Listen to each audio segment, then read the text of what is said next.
My interest in medicine started very early. I was 3 years old. I grew up on the farm that my great great grandmother bought after the slaves were freed. One day, uh, as we were walking, there was a fence to cross. And usually, when we crossed the fence, I would roll under the lowest wire. My great grandfather would climb through. This day, I rolled under the fence and I looked back. My great grandfather could not get across the fence, and I recognized something was wrong.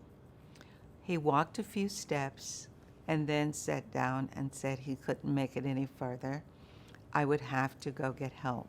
My mother and others came to help him, and I could hear the adults talking about not taking him to the hospital because they didn't think he would get the care. So I realized then that there were differences in health care related to being Black. I also decided that I was going to affect medical care. And when the doctor came to the house for a house call, I decided then I'm going to be a doctor just like Dr. Logan.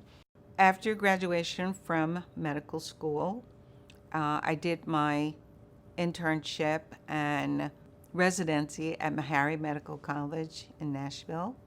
After completion of residency, I had an obligation to the Air Force.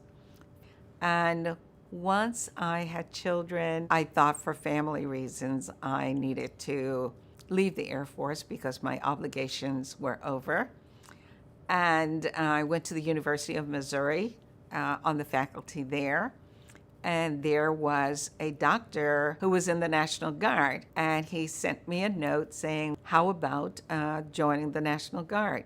And I became a member and moved through the ranks very well, became the first woman commander of a medical unit in Missouri, and later the first person promoted to colonel in the National Guard in Missouri, the first state air surgeon, and then later the first woman general in the state.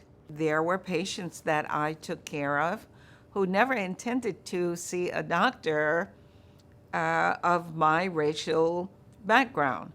But once they became comfortable with me, once they saw my qualifications and my interactions with them, I think most of those barriers dissolved. Remember that cultures don't just change because laws change. I had to work harder to prove to others that yes, I could perform. Yes, I would become a great doctor, and I knew materials. So you have to do all of those things. You have to work with people. You've got to make sure that your performance is at the top and superior to most. Make sure that others don't see you as marginal. My hope for the National Medical Association is that it will maintain its prominence and its position in history as a big proponent for equity in healthcare for all.